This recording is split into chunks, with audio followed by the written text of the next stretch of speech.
Hi Libra, welcome to your annual 2022 Astrology Horoscope forecast. I'm Anisha. Welcome to my channel. I speak everything about astrology and tarot. We're going to be looking at 2023 and the two retrogrades that are right at the start of the year. We have Mars that is there in your house of long distance travel. This is also the house of expansion of your mind and deepening your spirituality. And then we have Mercury, which is retrograde, and it's retrograde in your house of home. This is the house of Cancer, and it also rules your mother. So things are off to a slow start, dear Librans, which I think is a good idea as well. It is enough of time for lots of reflection on our internal journeys. Now, Mars retrograde is asking you to slow down a little bit as far as your own journey of expanding of your mind is concerned. Maybe some of you seem to be in a little bit of a rush. There is some amount of restlessness that is there. Maybe there is also a sense of that you're not doing enough and you're trying to play catch up. Mercury being retrograde, and especially at the house of home, while it's a good time to be redoing certain repairs, not a good time to be buying, renting, leasing any new apartment as of now. It is a wonderful time, however, to be redecorating a house. It is a good time to be any kind of repairs that need to get done during this time. Do remember to take backups of all your electronic gadgets. Not a good time to be buying big ticket items as well during this time. On March the 8th, we have Saturn, which is changing signs, and it is resonating with Neptune, which is there in Pisces, and it is moving into your house of day-to-day chores. This is also the house of your health. And Saturn is going to be looking at your areas of work, your daily functions, your habits, and your health. And right at the beginning of the transit, as soon as Saturn moves in, you could have this sense of, that you're being more accountable as far as your work is concerned. You could feel initially, bogged down as well, by what seems like undue pressure on your routines. And the keyword over here is seems, simply because the nature of Saturn is such that the pressure it brings along with it is never truly undue. In fact, Saturn knows better than us that in reality, very much due.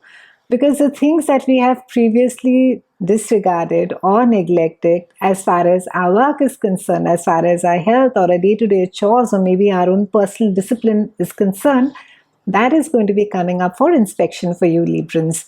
Now, for you, it is going to be very simple. You need to be getting more organized. You need to be getting more disciplined. You need to be looking at, how it is that you're managing your day-to-day work, how it is that, the kind of food that you're consuming. Are you eating healthy enough? And Saturn pressure over here, it's going to make you aware about the unnecessary fluff, that you have, which is surrounding your day-to-day routines. And some amount of spring cleaning is, going to be in order for you. It's a great time to be starting new regimes for you, especially where your health is concerned. Wonderful time to be not just starting a new diet, but if you have not been working out, Librans, it's a great time to be doing this. It's a good time to be having more structured and productive use of your time. And it can also be that for some of you, you could be faced with some life events that could force you. Some of you could just realize that you're really allergic to certain kinds of foods and you will have to forcefully give them away. And traditionally, this house used to be associated with health problems, but more so, I would say now it is, we connect it more with our day-to-day lives as well, our chores and our discipline.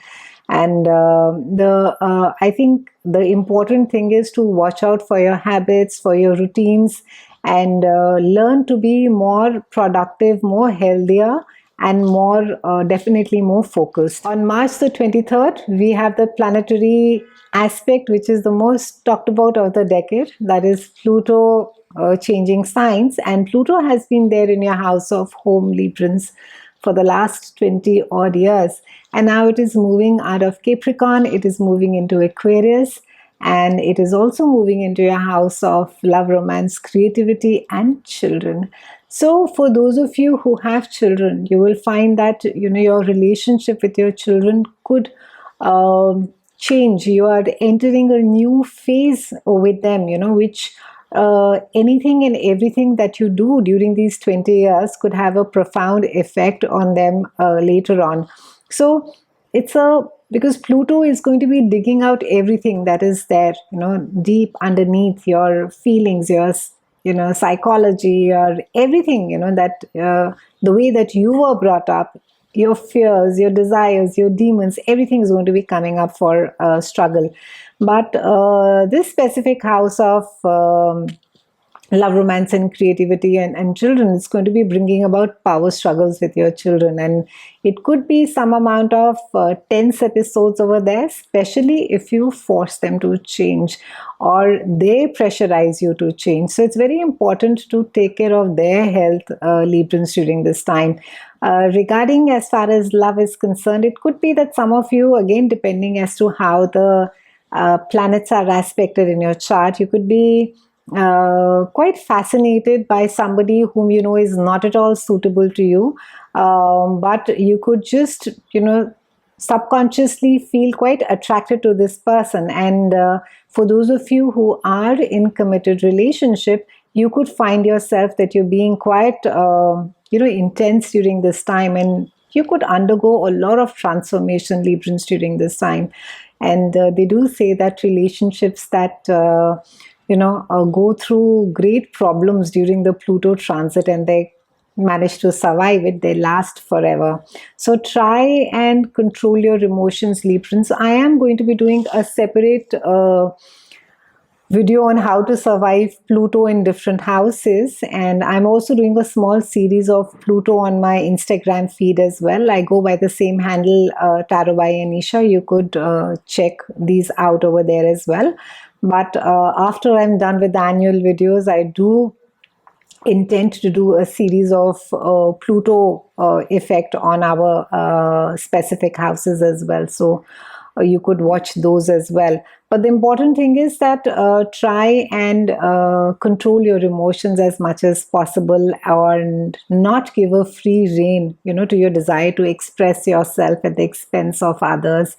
Whether in a love relationship, whether in a social life, or in career. So you'll really have to bite your tongue. You'll really have to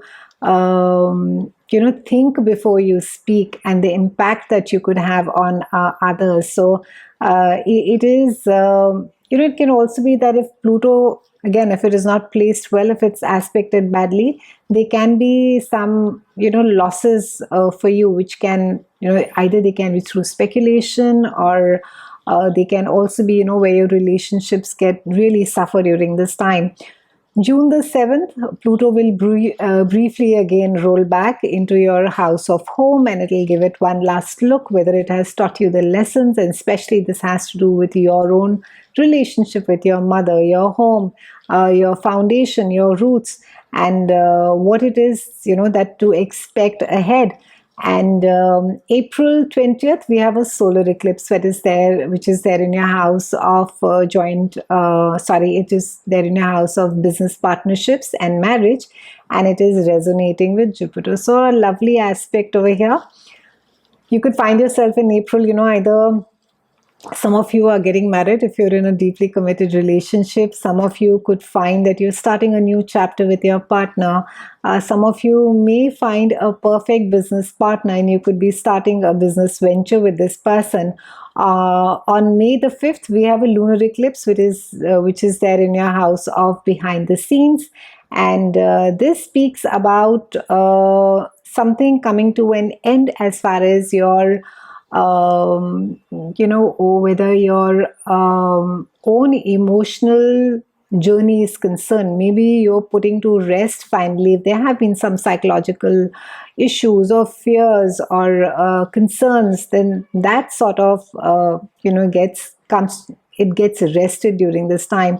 This is also a house where we become undone, or where we are our own enemy. But with a lunar eclipse, it could be that there is a lot of acceptance with your own self, with your own being. So I see a lot of calmness, I see a lot of healing during this time as well. We have Jupiter on 17th of May, which is resonating with Uranus, and it is there in your house of joint finances and sexuality. It is there for about a year, and from May, then again, Jupiter is going to be, making maybe your partner's income quite unpredictable, because this rules your partner's income. It can also be that you could find that there is some amount of power struggle that is happening, and that gets increased because Jupiter comes and enhances or exaggerates everything. If there have been any sexual problems, and maybe that those need to get addressed during this time as well. On October 14th, we have a solar eclipse, which is there in your own house, dear Librans. And again, this speaks about reinventing yourselves, redefining your goals, your careers, how it is that you want the world to perceive you, how it is that you are perceiving yourself. Some of you could literally go through besides a superficial change of changing your wardrobe, your hair, maybe some of you could also look at your own mental makeup and see as to, what is it that needs to get adopted? What is it more or new that you can do for yourself? October 28th, we have a lunar eclipse that is there in your house, again, in your joint finances, resources, and transformation. So a very, very powerful year to be reinventing yourself, of transforming yourself, of being open to change, Librans. And the entire the retrograde energy, that is the Mercury retrograde energy this year, which is there in April, May, August, September, December, Jan 2024, it's there in Earth sign. So which really speaks about a very pragmatic, practical, implementing energy. And you're an Aries sign, Librans. You love to talk, debate, plan, think. So while it's okay to think, but this year is more about implementation. This is not a year to debate, to think, and plan and sort of even procrastinate. It's a year where you will be forced to take decisions. You will and I won't say be forced to implement, but it will do you well if you were to implement. The energies will help you a lot. But with Pluto and Saturn being there in two important parts of your chart, embrace the change, Librans. Let go of the fears of wanting to control or have the fear of loss, but try and embrace change. That is the only way that you will grow and evolve. Thank you so much for watching, Librans. I wish you a fabulous 2023. I'll see you again soon, and thank you so much for watching.